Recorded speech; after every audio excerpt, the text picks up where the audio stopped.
sleeping on me. But I don't waste my time trying to prove that I'm something to see. Oh, the real ones they know and the ones that do not, I don't need. Cause most see the vision and I give reasons to believe that I'm honest, I'm telling no lies when I say I'm up next and not just for the ride. Never a point when I question my mind. Know what I'm doing, I plan for this time. Come up regardless, I'm coming regardless.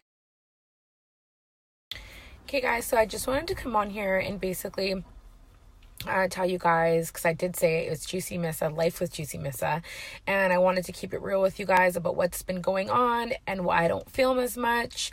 I can't film, obviously, being a mom and working, etc., so I can't film all the time as much as I would like to. But so keeping it real with me, I have been dealing with a lot of pain due to PCOS. It's polycystic ovarian syndrome, which I was basically diagnosed with it about over 2 years now.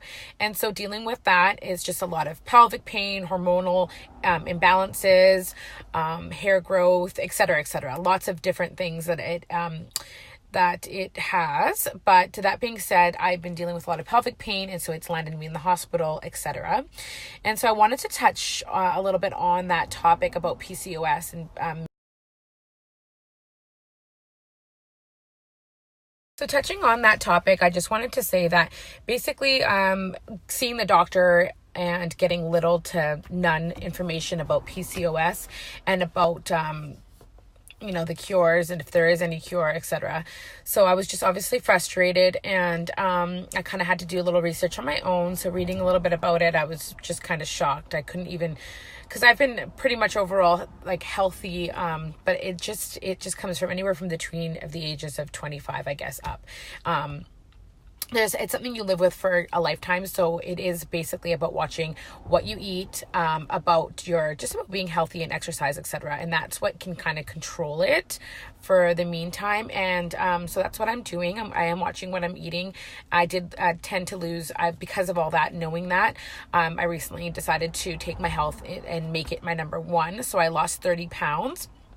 I was at my heaviest at, I think, close to 170, and now I'm in losing the 30 pounds. I kind of told myself that, you know what, health should be number one always. And if I'm going to stay on this path, and I need to watch what I'm going to eat, exercise, take all these steps into consideration.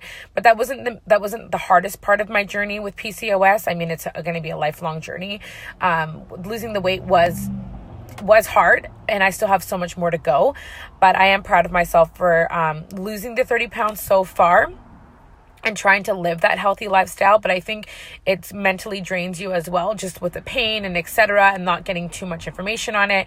So I did my Google search just to kind of read up a little more on it, and there's so many others that are struggling with it as well, and I want to embrace PCOS and fight it, and just kind of be strong. So this is what the message is for everyone out there, that you're not alone.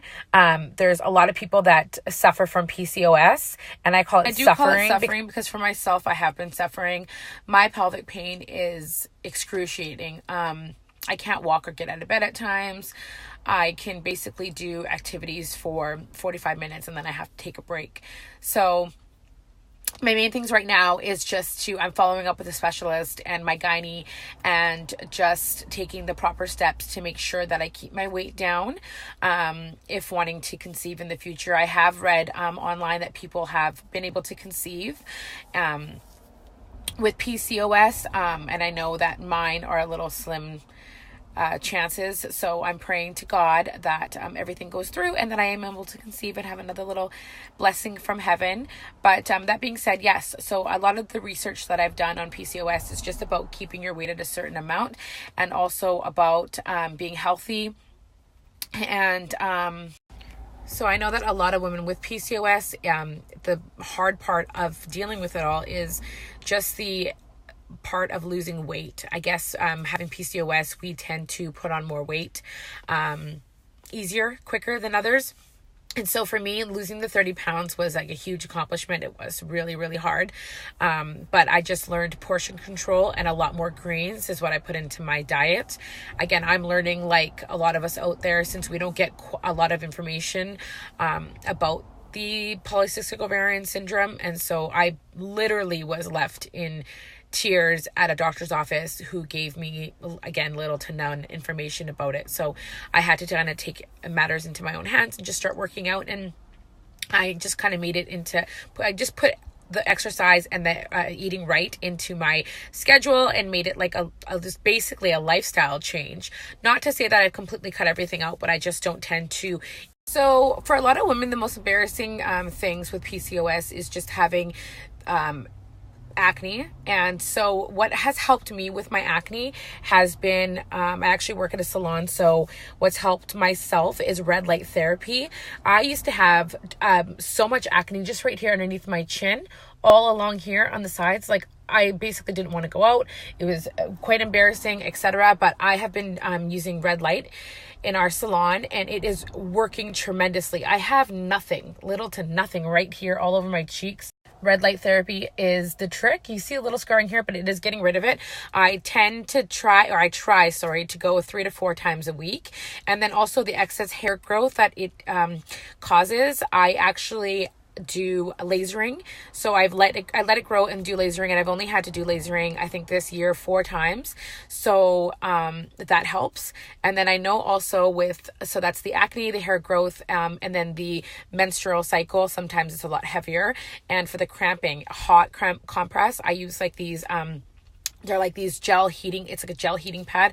I microwave them and I put them on top and they do wonders for me. So that's, again, just something that I'm going to let you guys in on what I do and how I'm dealing with it. And this is just part 1. So you guys, I'll take you on my journey as I continue this journey with my PCOS and the symptoms and etc. going into my specialist. And thanks again, guys, for watching the Juicy Missa channel. Again, this is just part 1 of my journey with PCOS, so I tend to bring you guys along with me. And as I go in to see the specialist and any other details or any other tips that I get, I can go ahead and pass along your guys' way.